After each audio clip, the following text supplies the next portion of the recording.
Bismillahirrahmanirrahim. Assalamualaikum Warahmatullahi warahmatullahi wabarakatuh. wabarakatuh. Kita dari kelompok 36 ingin mempresentasikan hasil proyek akhir pengolahan citra yaitu rekonstruksi jurnal. Judul yang kita bawa yaitu deteksi kandungan boraks pada produk makanan menggunakan warna HSP dan tekstur GLCM. Di sini ada anggota kelompoknya. Saya sendiri Muhammad Rizky Faturrahman dengan NPM 051. Dengan saya Muhammad Firgi Ramadan NPM 086. Saya Rafiq Purpatria dengan NPM 008. Dengan saya Muhammad Imam Alamsa NPM 026. Baik, sebelumnya kita akan memperlihatkan jurnal yang terdahulu.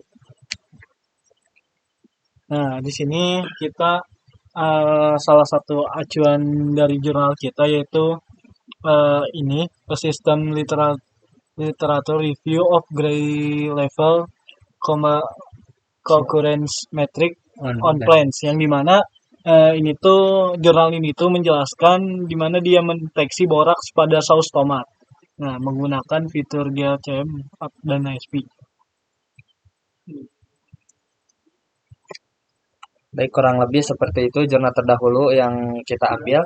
Nah, di sini saya akan membacakan latar belakangnya yaitu boraks adalah bahan kimia berbahaya yang sering disalahgunakan sebagai pengawet makanan. Konsumsi boraks secara terus-menerus dapat merusak organ tubuh. Diperlukan metode cepat, akurat, dan non-destruktif untuk mendeteksi boraks. Pengolahan citra digital menjadi solusi alternatifnya. Di sini terdapat rumusan masalah, ada dua, yaitu yang pertama ada bagaimana cara mendeteksi kandungan boraks pada makanan menggunakan citra digital, dan yang kedua bagaimana pengaruh filter warna, HSP, dan tekstur GLCM dalam proses klasifikasi. Nah, di sini ada manfaat. Satu, bagi masyarakat, membantu konsumen mendeteksi makanan berbahaya dengan cara cepat dan murah. Meningkatkan kesadaran akan bahaya borak dalam makanan. Di nomor 2, ada bagi pedagang atau produsen makanan. Salah satunya ada alat bantu untuk menjaga kualitas produk agar bebas dari bahan kimia berbahaya. Yang kedua, meningkatkan kepercayaan konsumen terhadap produk yang dijual. Di bagian ketiga, di sini ada bagi pemerintah dan lembaga pengawasan pangan. Di nomor satunya ada menjadi alat bantu screening cepat di pasar atau pusat distribusi makanan. Di nomor 2 ada mendukung program nasional untuk pengawasan keamanan pangan. Oke, di sini ada tujuan kita, yaitu yang dimana penelitian ini bertujuan untuk mengembangkan sistem pendeteksi borak berbasis citra digital yang cepat dan efisien dengan menggunakan fitur ISP untuk menganalisis warna makanan dan GLCM untuk menganalisis teksturnya. Bukan hanya itu, kita juga bertujuan untuk melatih model machine learning berdasarkan fitur-fitur tersebut dan menguji akurasi sistem dalam mengklasifikasi makanan yang mengandung boraks dan yang tidak. Nah, baik, di sini metode yang kita gunakan yaitu yang pertama pengumpulan dan simulasi dataset, yang kedua itu kita melakukan praprosesan citra, yang ketiga ekstraksi fitur, yang dimana yang kita gunakan yaitu fitur HSP dan tekstur GLCM, yang keempat ada pembentukan dataset fitur, yang kelima ada pembagian data dan normalisasi, yang keenam yaitu pelatihan model klasifikasi, yang ketujuh evaluasi model, dan yang terakhir yaitu prediksi citra baru. Di sini ada kerangka berpikir. Proses deteksi kandungan boraks pada produk makanan menggunakan ekstraksi fitur warna HSP dan tekstur GLCM. Kurang lebih seperti ini gambarannya. Di sini ada identifikasi masalah. Mengenai masalah identifikasi masalah, proses citra, gabungan fitur, dan bagi dataset, uji model, analisis hasil, dan kumpulan dataset citra, ekstraksi fitur, klasifikasi dengan KNN, latih model, evaluasi kinerja. Nah, di sini ada hasil dan evaluasinya. Di nomor 1 ada dataset. Total dataset kita 100 sampel citra makanan. Terus di sini kita 50 sampel tidak mengandung borak. Buat di label 50 sampel mengandung borak label 1. Terus di setiap gambar dikonversi menjadi 45 fitur gabungan dari HSP dan GLCM. Di nomor 2 ada model klasifikasi algoritma ni, nearest Neighbors KNN. Di ini ada parameter pengujian dilakukan untuk nilai K 3,5, 7, 9 dan 11. Baik, sebelum kesimpulan kita akan membuka sedikit sistem dari yang kita buat. Sebelumnya kita menggunakan Google Colab untuk mengolahnya.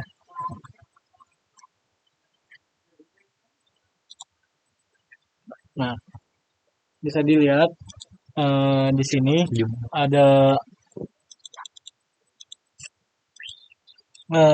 sebuah sistemnya yang dimana kita di sini library-nya menggunakan CV2, NumPy, Metabolit, Cyclan Nextbox, Model Selection, Pandas, Seaborn, Schemate, fitur OS dan warning. Nah, langsung ke fungsi ekstrak. Nah, kita langsung ekstrak saja fitur yang bakal kita gunakan atau gambar yang kita gunakan. Lalu di sini ada membaca citra yang dimana kita mencantumkan image dari atau gambar dari citra tersebut. Lanjut ke konversi ke HSV. Lalu setelah dikonversi ke HSV, kita ekstraksi fitur statistik untuk setiap channel HSV. Lalu kita membuat fitur statistiknya. Setelah itu kita membuat histogram featuresnya. Lalu ke entropi. Nah, Baik, setelah metode atau fitur-fitur yang di atas, kita lanjut mengimplementasikan fungsi ekstraksi fitur GLCM-nya dengan cara yaitu pertama membaca citra dan konversi ke grayscale. Nah, yang dimana image CP-nya itu seperti ini. Nah, print atau ini gray-nya, lalu ke resize untuk konsistensinya opsional. Di sini kita gray-nya 256 dan 256 juga. Lalu kita kuantisasi level abu-abu untuk mengurangi kompleksitas. Gray 32. Nah, seperti itu. Lalu kita melakukan lagi konversi sudut ke radian. Lalu kita menghitung GLCM-nya. Serta kita mengekstraksi properti GLCM. Seperti ini kurang lebih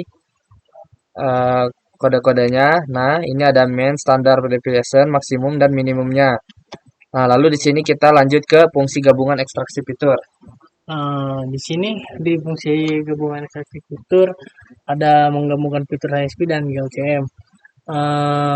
Lalu di sini ada gabungan fitur, combine fitur, return fitur.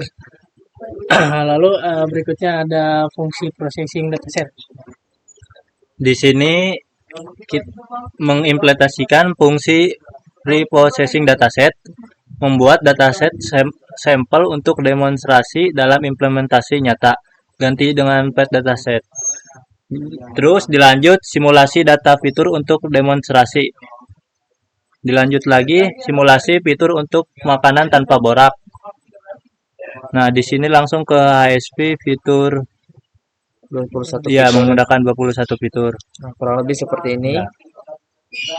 Lalu ada ini GLCM fitur kita menggunakan 24 fitur, kurang lebihnya seperti ini.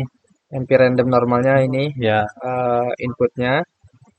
Lalu di sini ada combine, NP concatenate, ASP fit, GLCM fit, non borak sama fitur unpainted-nya.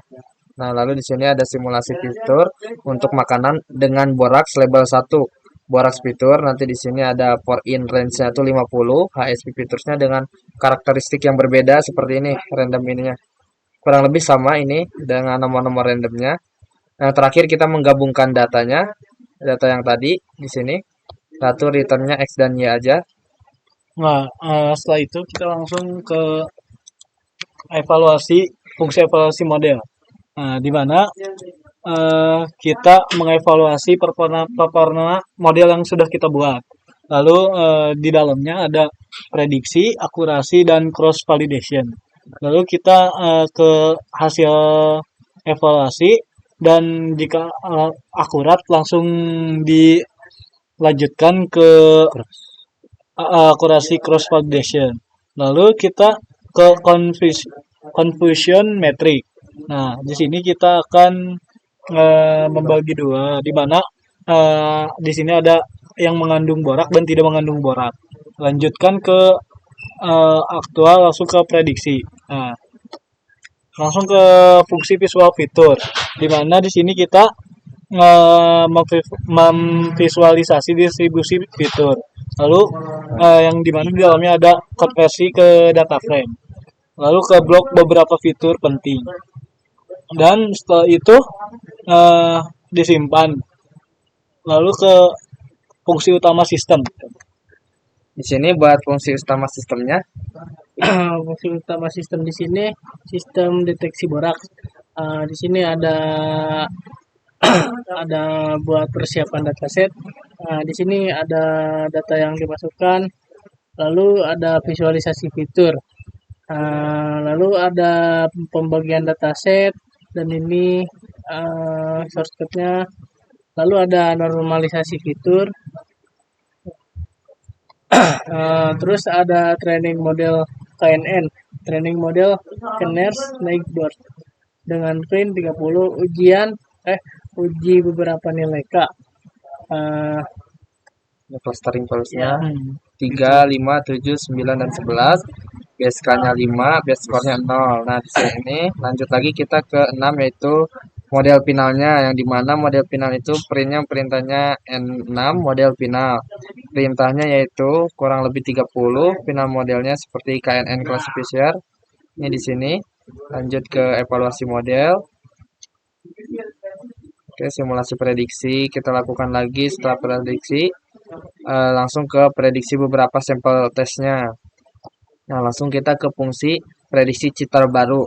Nah, ini tahap terakhir setelah yang kita lakukan tadi, yang dimana kita memprediksi kandungan boraks pada citra barunya.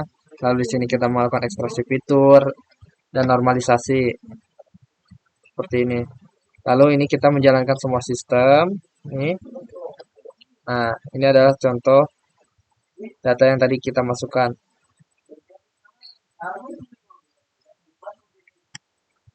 Seperti ini. Nah, di Sistem berhasil dijalankan. ya, kita langsung ke mencontohkan. Nah, ini kita tadi udah mencontohkan mengupload data makanan yang mengandung boraks.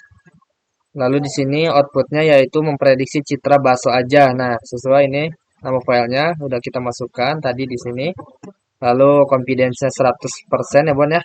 Lalu probabilitasnya itu ya tidak boraks dan boraks, yaitu tidak boraksnya 0,00 dan boraksnya 1,00. Nah, baik. Langsung ke laporan aja. Nah, mungkin mereview sedikit laporan yang sudah kita buat. Karena di sini lengkap penjelasannya. Nah, ada beberapa juga acuan jurnal yang kita pakai. Nah, di sini tidak hanya mengacu pada jurnal yang awal, kita juga ada beberapa jurnal yang menjadi acuan kita. Ini hasil dari akurasi dari masing-masing jurnalnya, ada yang 90%, 85%, 88%, dan 93%, yang dimana kita di sini membuat kita pede dengan menggunakan fitur HSP dan GLCM. Kurang lebih ini ke laporan yang kita buat sudah sesuai ketentuan dan metode yang kita gunakan. Nah, ini metode penelitiannya yang kita gunakan seperti ini. Bisa dilihat.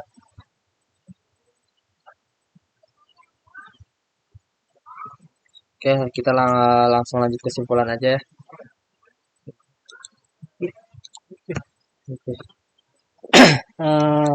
Di sini ada kesimpulan. Kesimpulan yang kita ambil, sistem berhasil dibangun untuk mendeteksi kandungan boraks pada produk makanan menggunakan kombinasi fitur warna HSP dan tekstur GLCM. Lalu kombinasi fitur HSP dan GLCM terbukti efektif dalam membedakan makanan yang mengandung boraks dan yang tidak. Lalu ada algoritma KNN dengan nilai K5 memberikan hasil terbaik dengan akurasi rata-rata 93,2% pada cross validation dan 95% pada data uji. Lalu ada sistem dapat diimplementasikan lebih lanjut ke dalam bentuk aplikasi praktis untuk digunakan oleh masyarakat, pedagang maupun lembaga pengawas pangan. Yang terakhir ada walaupun dataset masih disimulasikan, hasil ini menunjukkan potensi besar dalam pengembangan sistem deteksi berbasis citra digital. Oke, yang terakhir mungkin mohon maaf apabila ada kekurangan dan kesalahannya dalam membuat proyek akhir. Dari kita, wassalamualaikum warahmatullahi wabarakatuh.